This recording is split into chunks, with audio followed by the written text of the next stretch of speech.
Dr. Ndu David is a dynamic and fast-rising relationship coach who's helped thousands of couples and individuals build stronger, healthier relationships. With his legendary ability to break down marriage and relationship dynamics in a practical and easy-to-understand manner, he has gained a dedicated following of over 17,000 singles and married individuals across social media.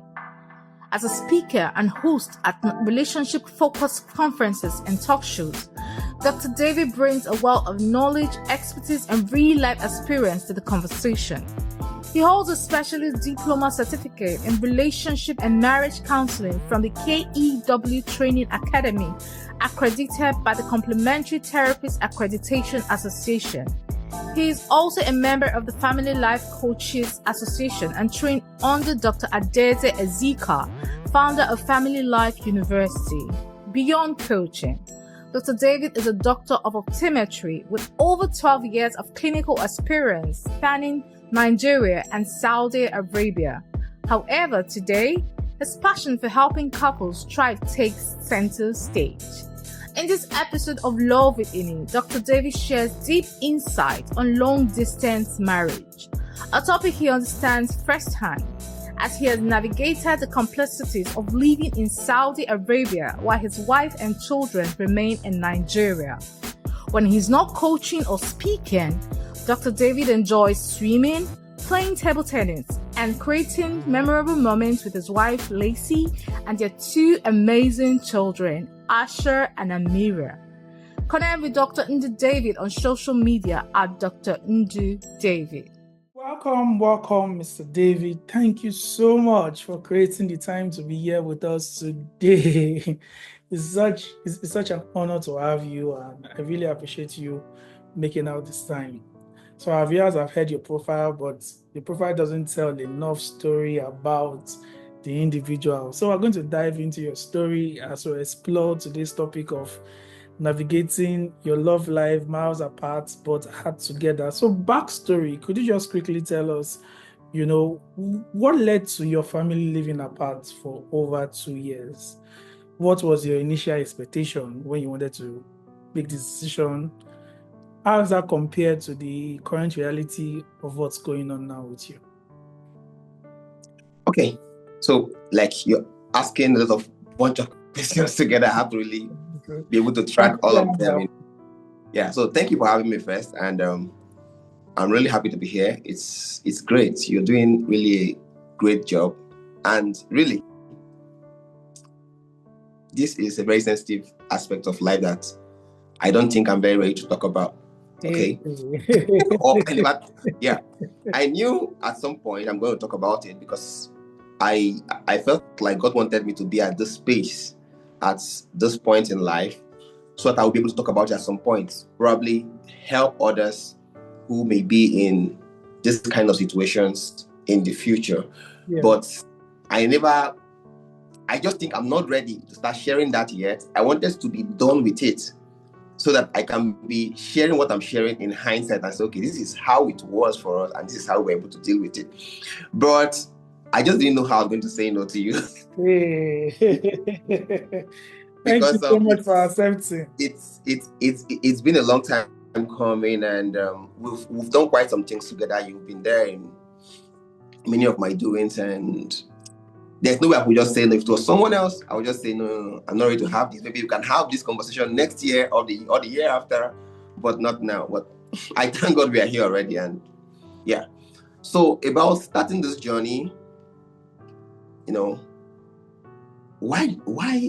No, I don't think anybody decides to say I want to have a long distance marriage or relationship. I don't think there's anybody who just said, okay, now we're going to get married and we're going to be apart. In fact, this is just how I want my life to be. This is my style. If you don't want it, leave. I don't think there's anyone who really sets out to say this is how they want their life to be.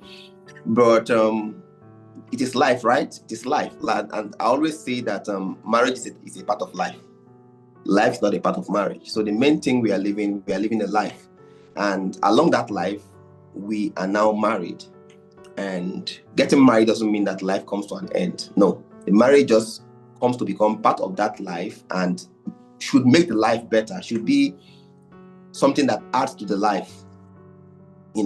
So that's it.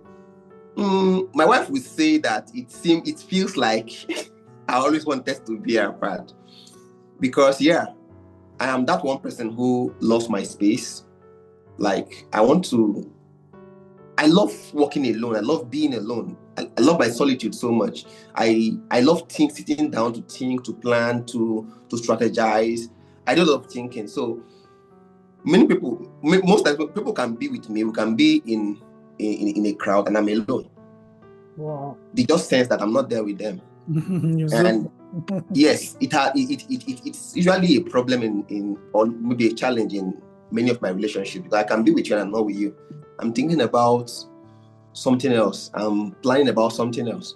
So she before we got married, we had that conversation, because I had my fears about marriage. One of my fears about marriage was, how can I have someone in my space that will be there all the time and I must have to pay attention to this one person? I didn't know how I was going to navigate that. So I think I told her something like, is it possible that when we get married, after a while, you go to your parents' house and stay for like 2 weeks, then you come back? This was what my little mind at that time was thinking, So now she taunts me with it and says that maybe that I was always prepared for a long distance. Maybe say it's my prayer that God just answered, But really, nobody, because even after we got married, we got to a point where I could no longer stay in the house without her. Like, I don't want to go home if she's not there. Wow. So talking about her now taking a leave, maybe go to her parents' place for a while, I won't even let her stay in her parents' place for hours.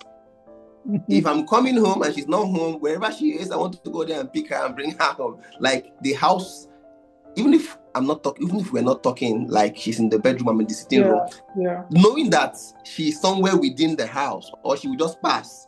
I'll just see her pass. Yeah, I see my thing not pass, So we got to that point. So having to live apart is not something that anybody wants. But life happens. There are other aspects of marriage that are also very important. Money is very important. It's a huge factor.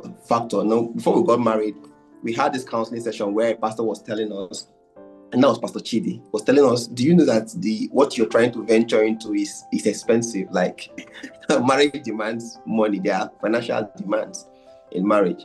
So we actually got to know that there are financial demands in marriage. You have bills to pay. Now, not just your bill, not just for both of you. You have kids who are coming. You have relatives, and I'm someone who grew up being responsible for others around me, being the first in the family.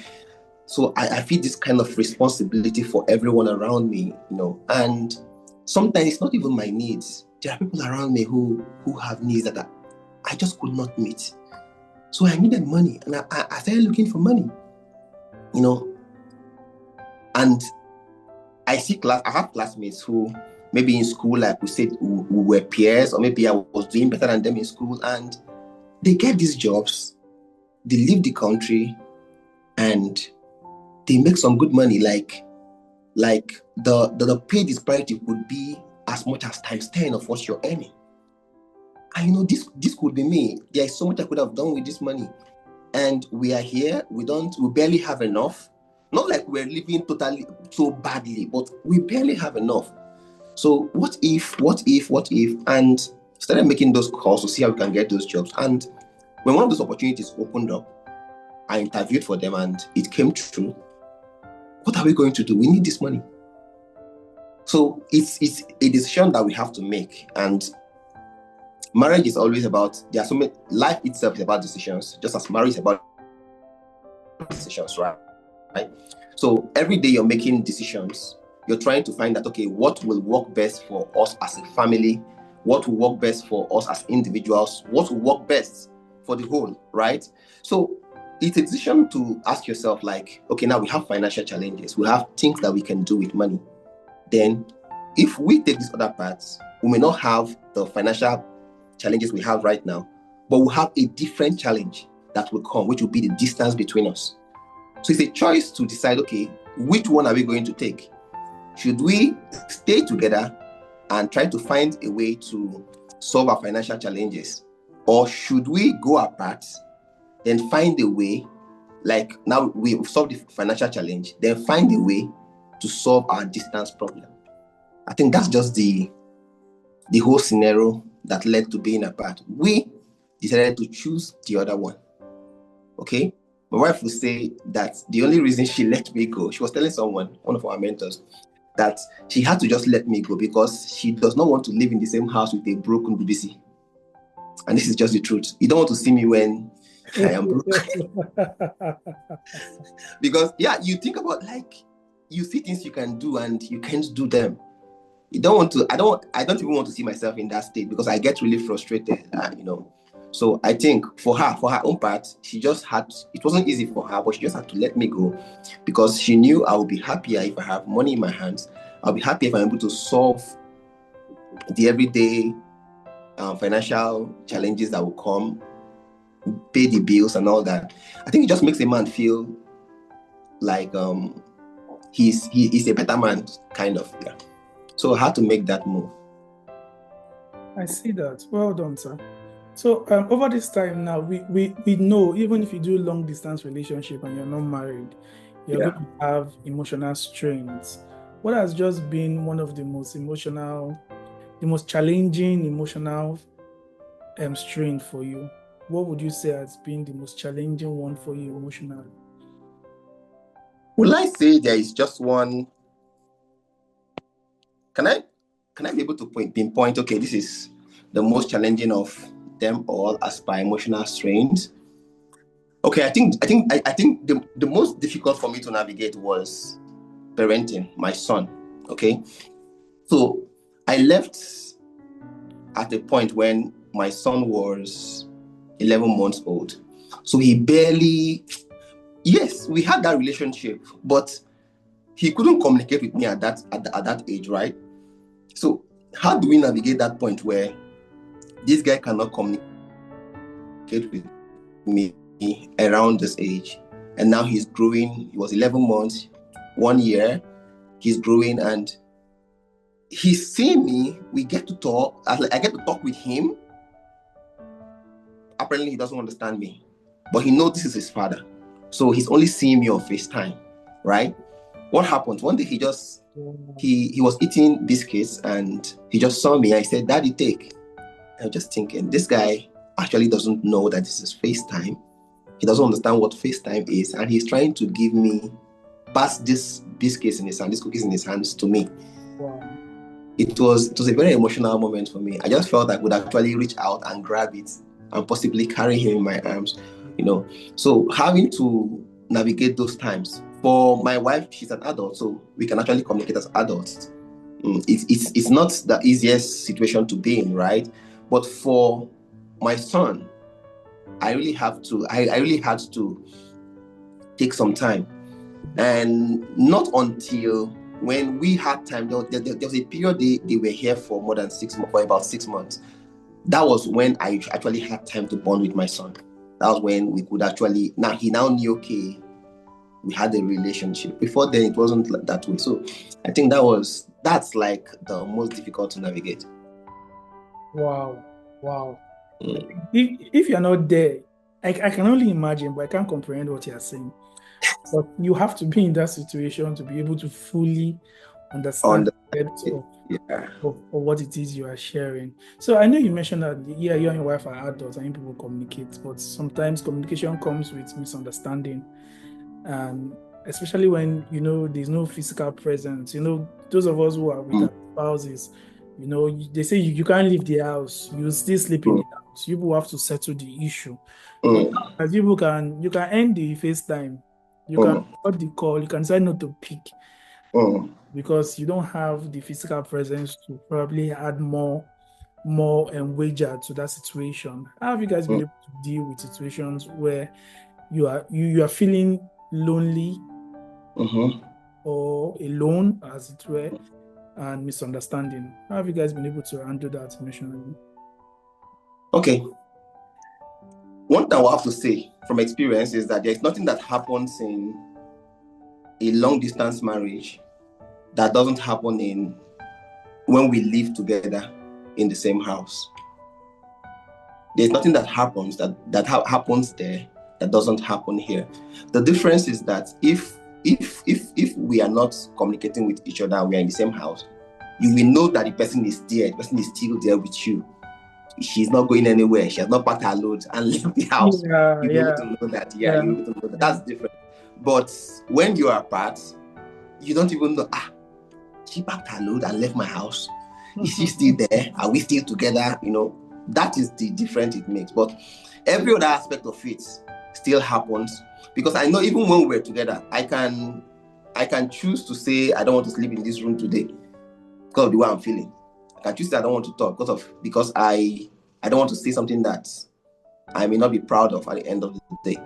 Okay, so it's pretty much the same thing, and I think in that aspect, in that respect, being apart is even easier, because we can communicate, and when I don't want to talk, I can just not talk, and I can call back the next morning. Okay. Have time to think. Okay, but being together means you may be at a position where someone wants you to speak about something now. Okay. And you may not have processed what you want to say. Okay, so you can end the call and rant, and nobody is hearing what you're ranting. And later on, you can call and say what you want to say. So I think whether we are together or not, the big deal here will be making that decision to communicate.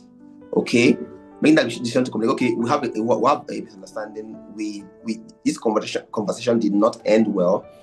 I should be able to get back to say, okay, where did we leave off? Okay, this is what I think about what we were talking before.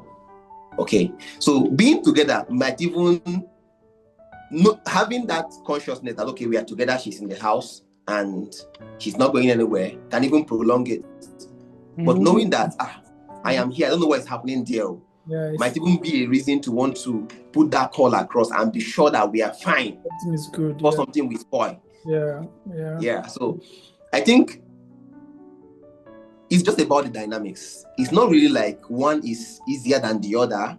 Yeah. They are both just different. Okay. They are both just different. Okay. So they both have their advantage and the approaches. That's the advantage, yeah. Yeah. So for you, talking about David and your wife now, practically, have you been able to maintain, emotional and mental connection with them in this period? Have you been able to stay connected with them? What are the things you do to make sure that, your physical presence it's going to be felt regardless, but what are the things that you do to mitigate how much that is being felt? I think there's just one thing that makes any relationship to work emotionally, whether we are together or we are apart, is that sense of being together. That sense of we are, there's a goal that we are pursuing together. We are living our lives together. Intimacy meaning like I know what is happening in your life and you know what is happening in my life. I think that's what connects us. But when things begin to happen and I begin to feel like I don't even know what person is becoming. Okay. I don't know what is happening in this person's life. I don't know what they are up to. Whether we are together or we are apart, something is going to go wrong. As in, this is one thing I really had to understand. Okay. So I think if we understand what is actually making being together work, it will be easier to understand how to still keep that ingredient even when we are apart. So when we are together, we have multiple touches in a day. Okay. Possibly, I can leave home. It is compulsory. I must come back in the evening. So we get to see, we get to talk. Okay. And even when we are together, it is easier if within the day we still find a way to communicate. There's still a reason for us to call, possibly, right? Yeah. So being apart, one thing that has helped us is communication. Okay. Yeah. And it's more like, when I told my wife that I was going to have this conversation with you, okay, about long distance marriages, one thing she told me, she said, he would have just looked for somebody who is in a long distance marriage. I don't think you're in a long distance marriage. Oh, yours don't feel like that at all. Yeah, so what she was trying to say is that it doesn't feel like we are in a long distance marriage because almost all day we are together. I see that. Okay, so I am driving to work. We are on call. Okay. She can actually see me driving. My son can see me driving. I get to work. My phone is in my hand. I keep it there. I know what is happening in her life almost all day. And she knows what's happening in my life almost all day. I can say, okay, now because if she's cooking, she's in the kitchen. We are talking. I'm in the kitchen here. I am cooking. We are talking. So we live together. I see That communication is ongoing. So if we have 24 hours in a day, for like 8 hours, it's either we have spoken multiple times, or if you add up all the times we've seen each other, like video calls, it's almost like we have been together for 1/3 of the day. I think that pretty much it's more like we're together.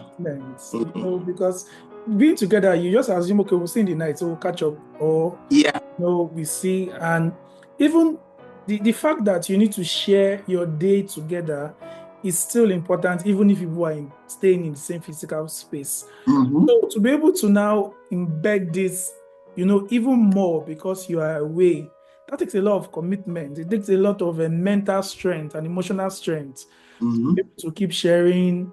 Okay, I'm cooking now, or this person said this is what's going on now, relating at that level. But anyways, at this level too, it doesn't really cover the sexual part of it. And people who are in this fair still bother about how they're able to maintain sexual intimacy. If you don't want to give us too much detail, that's fine. But how people navigating that place? Do you return back to your single life and say, okay, thank God I was celibate when I was single. Now we'll enjoy it a little bit more while I'm married. How does it work in this space for you? Okay, so the point about it is, whatever you focus on becomes the top of your mind. Okay. Yeah, whatever you focus on becomes top of your mind. If you think like this is not possible, you'll be surprised at how fast you will hardly think about it. Oh, okay. Yes. Now, if you are in a space, like I live in a space where I am in an accommodation where I live in an environment where it's a Muslim community, right? Okay. So there's a place for single men, there's a place for married people. Okay. So it's not easy for you to have access to some things, right? Okay. So, and because you can't have access to it, it may not come to your mind. Okay. You first of all figure a way before you get to some things. They will first be possible. You will see that it's a possibility. I can actually, let me use this weird scenario of having to, something as big as robbing a bank, right? Okay. A criminal wants to rob a bank. They'll first of all sit down and think about they want to rob a bank. They'll think of the possibility. How are we going to get in there? Is it possible? Once your mind sees that this is not possible, and it will whistle off. It is when you find a possibility in something that you start thinking, okay, maybe I will do it tomorrow. Okay. Maybe I'll do it the next day or something.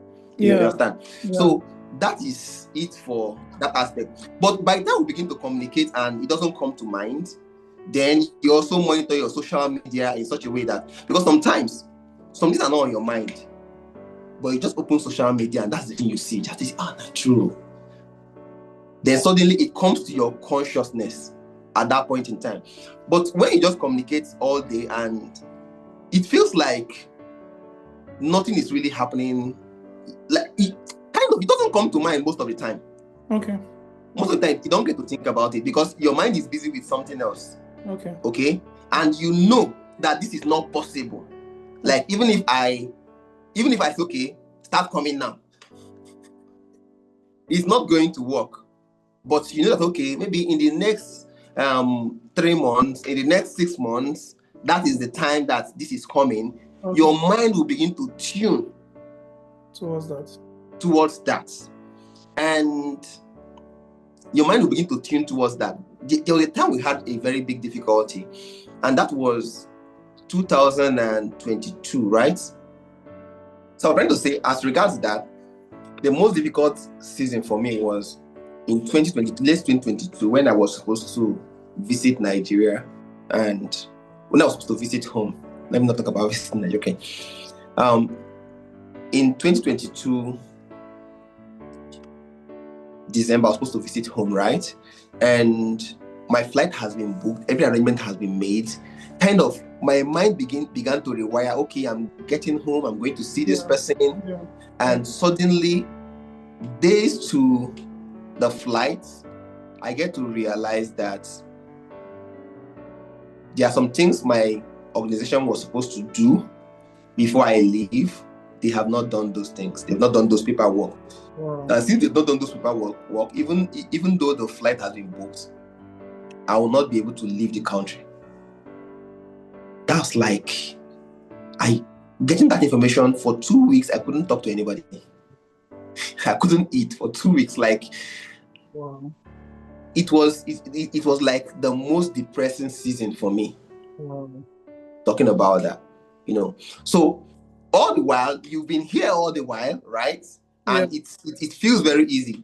But suddenly, your mind is beginning to prepare that in the next 3 days, in the next 2 days, in the next 4 days, I'm going to be with this person, and boom, that expectation is cut short. Yeah. It became very difficult for me, and possibly for her too, So, but when your mind, what I'm trying to say is that if it depends on how your mind has been framed. Yes, if you're framed your mind that this is happening in the next 1 year, in the next 6 months, like, you can process it, think about it, and you just feel like nothing is actually happening there. I was telling my wife something recently. I said, okay, when I'm coming to Nigeria, I will come to Lagos. You will meet me up in Lagos. Then we'll come to Port Harcourt to get together. And she was asking me why. I said, I don't trust myself in that Lagos. Yeah. I said, because I may have to spend some days in Lagos. It's easy to trust myself here. I don't trust myself in that Lagos. So possibly, if I'm going to be spending days in Lagos, I would prefer you come to Lagos and meet me. Okay. Yeah. Because also, the environment affects everything. When you are home, there is a feeling that you have when you're home.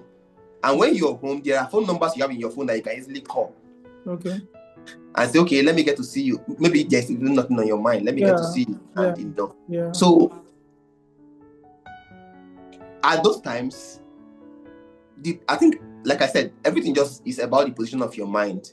If you keep on thinking about it and how impossible it is, that is what you're meditating on every day. It's just a matter of time.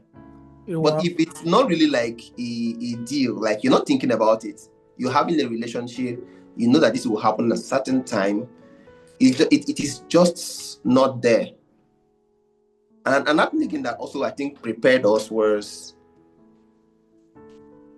we had a long distance relationship while we were dating too. So we met in Kano. I was working in Kano at the time.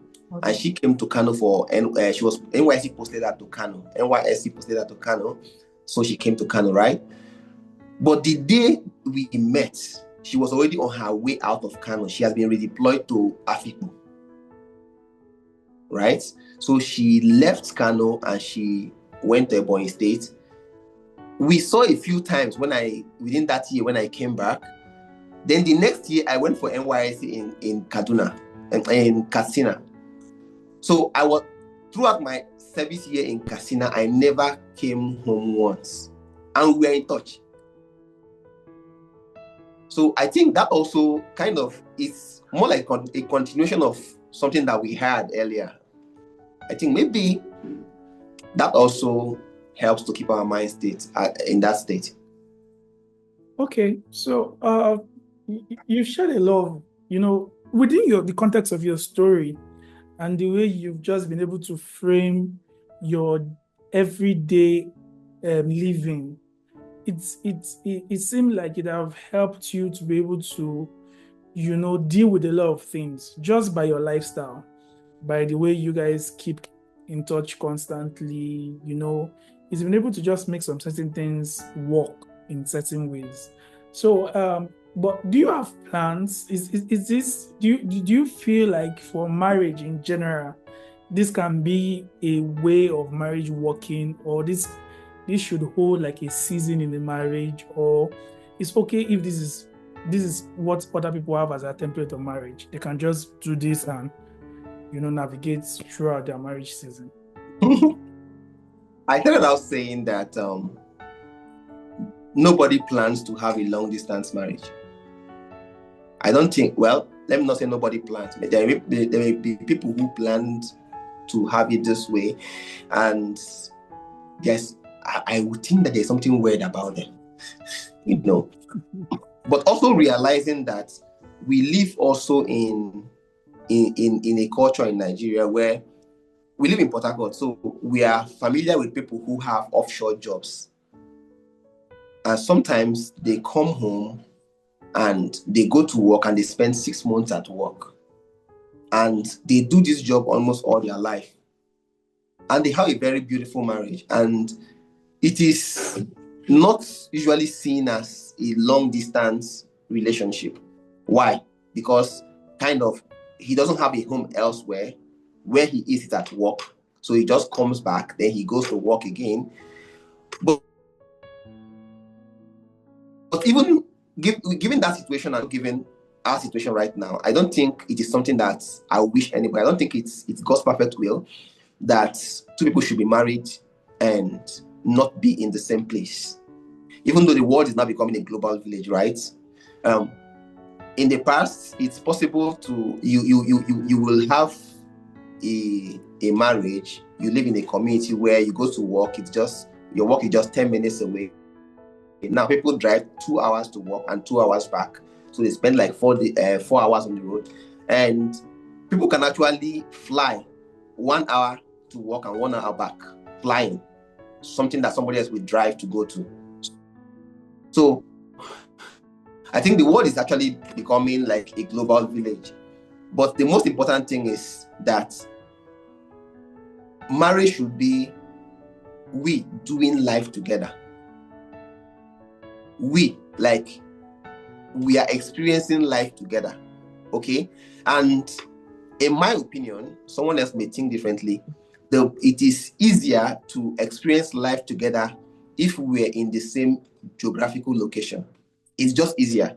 We can experience life together from a distance. Just like we have FaceTime now, it feels like we are together, we are doing everything together. But it will be more beautiful if we can experience life together, like be in the same location, see the same things, have the same friends, and go to the same meetings, kind of. Yeah. We're experiencing life together. It's easier. So what I would think is, if any family is going apart, it should be towards the purpose. Okay. Yeah. Why suffering looks like suffering is if I don't know why I am going through what I'm going through. Okay. Yeah. Okay. Why suffering looks like suffering is if I don't know why I am going through what I'm going through. So if, for example, I have not eaten since morning, I've not had any food since morning, and I don't hope to eat until 6 p.m. And you have also not eaten since morning, and you don't have any hope of eating till 6 p.m.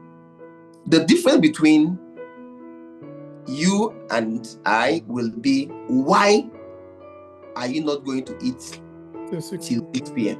Okay. If I am fasting and it's a decision I have made, there is food, but I have decided that I don't want to eat until 6 p.m. Okay. It's very easy. Okay.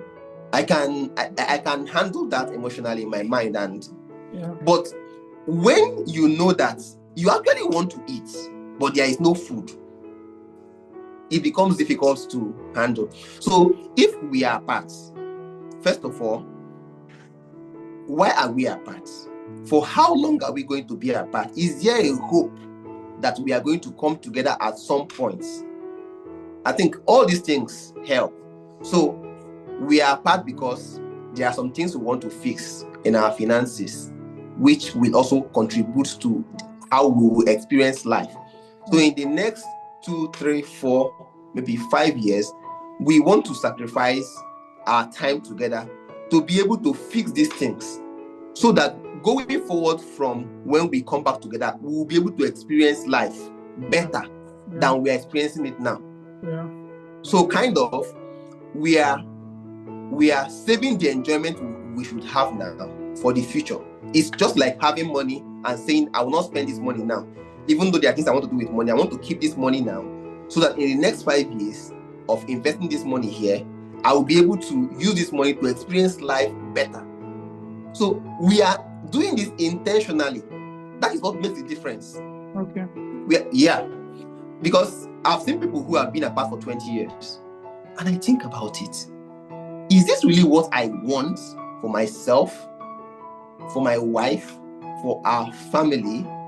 I've seen people like that, and I talk with them, and they say, yeah, we get to go on leave, and we spend time with our families for 1 month in a year. 1 month in a year? What it means is that you've been apart for 20 years. That means in 20 years, you've only spent 20 months together. That's for more than 18 months you've been apart. I feel like that's not a marriage. Speaking about in the physical terms. Okay. Maybe they have other ways of compensating for it. But I think 20 years is a very long time. 20 years is a very long time. There should be a plan.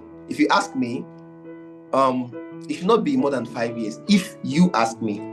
But sometimes you make plans and they don't come exactly the way you plan it. The main point is knowing that we are doing this for a purpose.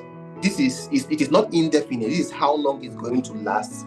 And this is what we will get if we're able to sacrifice through this period. Even Jesus, they said, for a price that was set before him, he suffered the shame, he endured the cross. Okay? So if we know that this is not indefinite, and there is something that we are going to get at the end of this race, and there's a purpose for which we are doing it, it becomes easy. I think that's just it.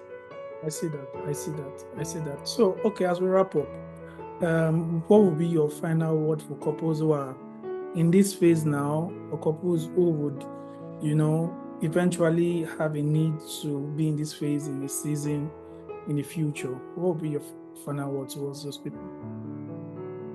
I would just say that I've said it before, that we are experiencing life. What we are just doing, the conversation we are having now, we are experiencing life. We are all just experiencing life. And the reason we get married is so that the other person will come in and experience life with us, and together we can experience life better. So everything that happens in marriage is to see how we can have a together experience. We can experience this life together and give each other a better experience at life. This is just, if you have this at the back of your mind, then you will enter every phase intentionally. If you are going to be apart, you will intentionally enter be apart intentionally. You will decide to say, okay, being apart is going to help us experience life better. This is how it's going to help us experience life better. So you will intentionally be apart. And if you choose to be together, it will be because being together will help us experience life better. It will give each of us a better experience at life. You will enter it intentionally. Okay? Then there is another aspect of it, which is the faith part. For if you are a Christian or if you have a relationship with God, life itself is a walk of faith, just like marriage is a walk of faith. Okay, so your experience in life or marriage or whatever will now depend on your relationship with God, your faith level with God. Someone else who was in my situation can say, God has told me not to have a long distance marriage. I'm not going to do this. I will stay in this land and I will believe God that whatever money they are getting out there, I'm going to get it here. So it now boils down to, if you believe in God, what is God telling you? Is God asking you to make that move? You think you've heard God? Yeah. Or you've consulted him Yeah. in making that move? Okay. And if you're staying back, do you think you've heard him in staying back? Yeah. Why? What is your why? Why are you making this move? Okay? Because Abraham made a move. He left his father's house. But there was a time that Isaac wanted to move. God said, no, stay in this land. Yeah. So he will not say, because my father moved, I must move. And somebody else will not come and say, my father did not move, so I will not move. But if God is asking you to do what your father did, I have a friend who, he lives where I live, or you're right, he used to live here, and his wife was living here with him. He told me something one day in our conversation. He told me that for him, there was no way he was going to have a long distance marriage. And he has a very beautiful reason for that. He said his dad was a policeman, was a police officer in Nigeria, and that his father was always transferred from place to place. But that wherever his father was transferred, in less than 3 months, his father moved the entire family to that community, to that new place. That his father he was transferred so many times, and they transferred with him so many times. They changed schools so many times. He attended multiple secondary schools because of that. But that his dad never left them behind. So when he was moving, he told himself that no matter what it costs, he must move his family. And he did that. So that is him. That is his experience of life. And nobody knows, like, his background may be different from that of anyone else. So nobody may want to do it exactly the way he did it. Yeah. It's an individual thing. Understand what your marriage means. Understand your relationship to God and with your partner. Then just know that ultimately you are intentionally making a decision whether to stay apart or to be together. Let it not just be like a random thing. Everybody move, let me move. Intentionally choose to do that. That's my final word. Thank you so much. I mean, even myself, I'm doing this interview because, one of the things we do in the podcast is to be able to give practical insights and knowledge to help people in their relationship. People can assume from head knowledge the things they can say, but you can't teach something the same way as somebody who have experienced or is experiencing it. And just hearing you share these things you have shared, my entire perspective about the whole moving and not moving, it has just been changed. I just have a new light and new information from it. And at the end of the day, I like how you summed it up to say everybody would need to be able to find what will work for them. There is no one size fit all. And we're not here telling people that this is the standard model that you must use for your relationship if you're going to do long distance. But this is a life practical experience that might be able to, it can be fillers for you in a certain way or not. But thank you for sharing. I really, really appreciate the honesty, the vulnerability, and just the practical insights I can even get from the things you have shared. I really, really appreciate you. And I'm glad you agreed. You agreed to do this. I'm glad. I almost was not going to have this conversation, really. I'm glad you agreed to do this. Because even for us, I try to, when we create the topics and the discussion and we have our guest list, we try to be sure that the people who are having that interview with are people who who have experienced this thing and they're living it, so that we can get the most from what their life has been like and add to us. So thank you. I really, really appreciate it. I really, really appreciate it. And we are glad that you did this with us. We'll be signing out now, and we are so glad you did it with us. We look forward to doing more things in the future, and we look forward to keep marching forward. Thank you so much. Thank you. You're welcome. Thank you so much. Yeah.